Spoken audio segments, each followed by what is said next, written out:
خواتین و حضرات، پروگرام دین و دانش میں سوال و جواب کا سلسلہ جاری ہے. آئیے ایک سوال سنتے ہیں. السلام علیکم. وعلیکم السلام جناب. یاور بات کر رہے تھے مظفر آباد. جی یاور صاحب فرمائیے. اس کے ساتھ ایک سوال تو یہ کرنا تھا جی کہ قرآن شریف کے کسی حکم میں حدیث کی بنا پر استثناء پیدا ہو سکتا ہے. مثلا یہ ہے کہ وہ قرآن شریف کہتا ہے کہ تمام مردار حرام ہے، جبکہ مچھلی کے بارے میں حدیث کی بنا پر استثناء. دوسرا سوال یہ جی، دو ہی سوال ہیں. ایک سوال یہ کہ یہ جو مسیح اسلام کی روایت سے متعلق بعض لوگ مسیح کا فلسفہ بیان کرتے ہیں، اس پہ تھوڑا سا تبصرہ فرمائیں. ٹھیک ہے، بہت شکریہ. غام صاحب نے پہلا سوال آپ نے سنا ان کا، قرآن اور حدیث میں جو حرام چیزوں کا ذکر ہے. وہ غلط فہمی ہوتی ہے لوگوں کو. قرآن مجید میں ایک بات بیان ہوتی ہے، وہ عربی زبان میں ہوتی ہے، اس کا ایک سیاق و سباق ہوتا ہے، ایک موقع و محل ہوتا ہے. اس میں کچھ چیزیں ایسی ہوتی ہیں کہ جو فطری یا عقلی استثناء کی حیثیت رکھتی ہیں. اس کو ایسے سمجھ لینا چاہیے کہ جیسے مثال کے طور پر آپ کسی آدمی سے کہتے ہیں کہ آپ کل لازماً میرے ہاں تشریف لائیں گے. اب آپ نے تو یہ کہہ دیا نا لازماً تشریف لائیں گے، لیکن اگر فرض کیجئے کسی آدمی کو کوئی ایکسیڈنٹ پیش آ گیا، کوئی اس طرح کا حادثہ ہو گیا، تو یہ عقلی استثناء ہے جو خود بخود اس کے اندر موجود ہے. اس کو ہمارے جو اہل علم ہیں وہ اس طرح بیان کرتے ہیں کہ کچھ استثناء ایسے ہیں جو کسی کلام یا کسی بات کی پیدائشی کے وقت اس کے اندر موجود ہوتے ہیں، وہ اس کے مضمرات ہیں، تو ان کو پیغمبر بیان کر دیتے ہیں. جو انہوں نے مثال دی ہے اس میں یہ کہا گیا نا کہ مردار حرام ہے، یہ کہا گیا ہے. اب مردار کا جو لفظ ہے اس پر بہت اچھی بحث کر کے زمخشری نے یہ بتایا ہے کہ یہ لفظ جو میتا یہاں استعمال ہوا ہے، یہ آپ کسی ٹڈی کے لیے جو مری ہو تو استعمال نہیں کر سکتے. تو مردار جن جانوروں کے لیے استعمال مچھلی کے لیے بھی نہیں کرتے، مچھلی کے لیے بھی نہیں کرتے. تو جو مردار کا لفظ ہے، آپ بھی دیکھیے نا کہ آپ مچھلی مری پڑی تو آپ اسے مردار نہیں کہتے. تو ہماری اردو میں بھی یہ فرق ہوتا ہے. اس کی میں نے بھی ایک مثال دی تھی بات سمجھانے کے لیے اپنی کتاب میں کہ آپ بارہا یہ کہتے ہیں کہ آج ہمارے گوشت پکا ہوا ہے، تو آپ دیکھیے کہ جب گوشت پکا ہوا کہتے ہیں تو مچھلی پکی ہوئے مراد نہیں رہتے، درا حلے کہ وہ بھی گوشت ہی ہے. تو یہ بعض اوقات الفاظ کے عرف ہوتے ہیں کہ جن کو رسول اللہ صلی اللہ علیہ وسلم نے بھی واضح کیا اور ہمارے فقہاء اور مجتہدین بھی واضح کرتے ہیں.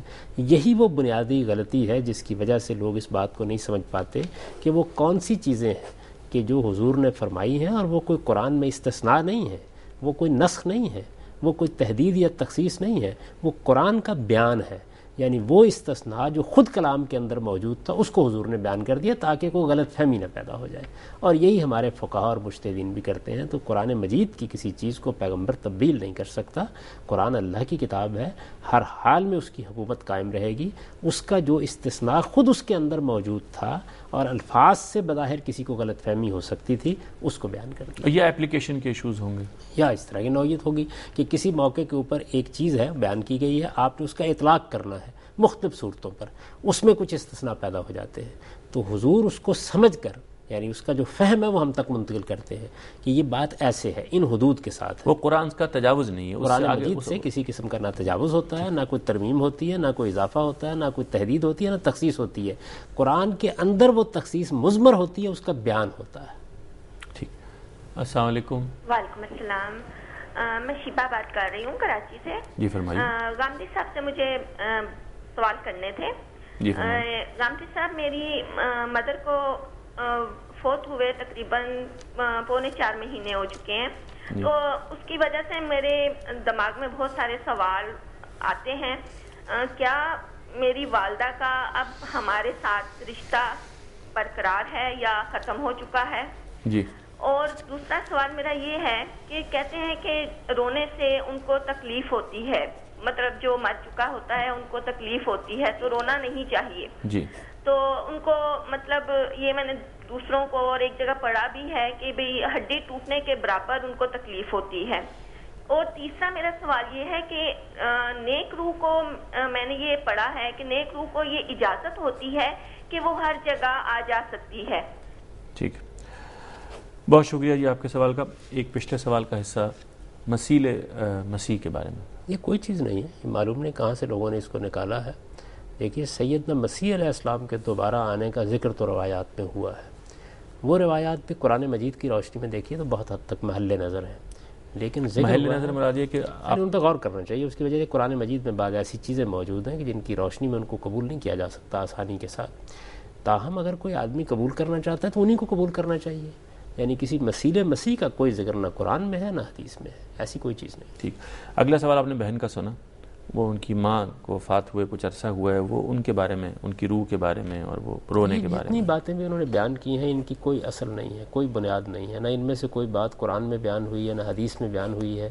جو آدمی دنیا سے رخصت ہو گیا، قرآن مجید ہم کو یہ بتاتا ہے کہ اس کی روح کو یا اس کے نفس کو یا اس کی شخصیت کو، جو کچھ بھی اس کی حقیقت ہے، وہ فرشتے اپنے قبضے میں لے لیتے ہیں اور پھر محفوظ جگہ پر اس کو پہنچا دیا جاتا ہے۔ اس کے ساتھ کوئی رابطہ ہو سکتا ہے، اس سے کوئی بات ہو سکتی ہے، ایسی کوئی بات نہ قرآن میں بیان ہوئی ہے نہ حدیث میں بیان ہوئی ہے۔ یہ بات بھی صحیح نہیں ہے کہ آپ کے رونے سے کسی کو تکلیف ہوگی، نہیں، رونے کے کچھ آداب ہیں جو حضور نے ہمیں بتائے ہیں۔ بین نہیں کرنا چاہیے، سر نہیں پیٹنا چاہیے، گال نہیں پیٹنے چاہیے، گریبان نہیں پھاڑنا چاہیے، جزا فضا نہیں کرنی چاہیے۔ آنسو بہتے ہیں تو اس میں کوئی حرج کی بات نہیں ہے اور اس سے کسی کو کوئی تکلیف نہیں ہوتی۔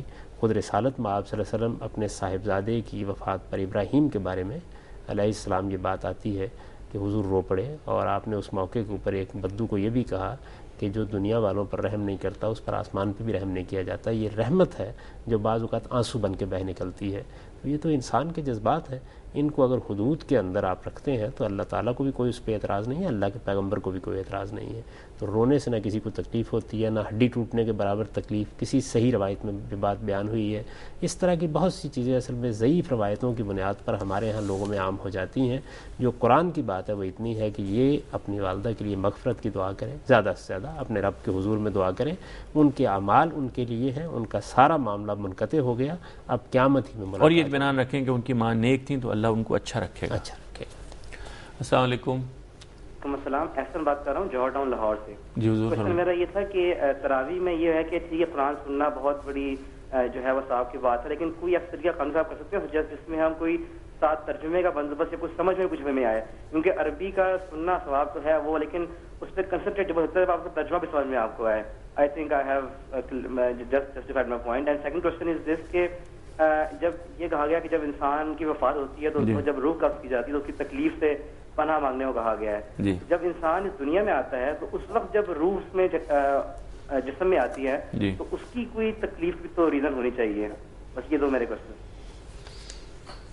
پہلا سوال تو ہے کوئی طریقہ آپ بتائیے، کوئی ایسا کہ تراویح میں ترجمے کا کوئی اہتمام ہو سکے۔ اب تو لوگ بہت اہتمام کرتے ہیں، 4 رکعتوں کے بعد خلاصہ سنا دیتے ہیں، ترجمہ بھی بعض اوقات سنا دیتے ہیں۔ تو اب ہماری مسجدوں میں اس کا اہتمام ہونے لگ گیا ہے اور یہ ایک اچھی بات ہے۔ قرآن مجید کا ترجمہ سیکھنا چاہیے، سننا بھی چاہیے، اس کا اہتمام بھی کرنا چاہیے۔ اس کی وجہ یہ ہے کہ اصل میں تو قرآن سمجھنے کی چیز ہے، اللہ کی کتاب ہے، اس میں آپ کے لیے ایک پیغام ہے، وہ پیغام آپ تک پہنچنا چاہیے۔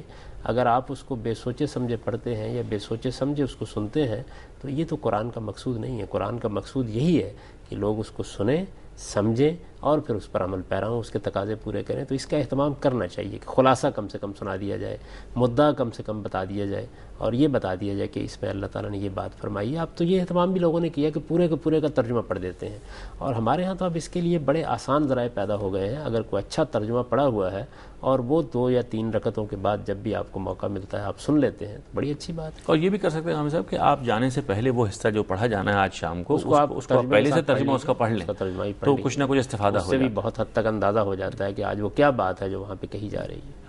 خواتین حضرات، ایک وقفے کی اجازت دیجیے، وقفے کے بعد حاضر ہوتے ہیں۔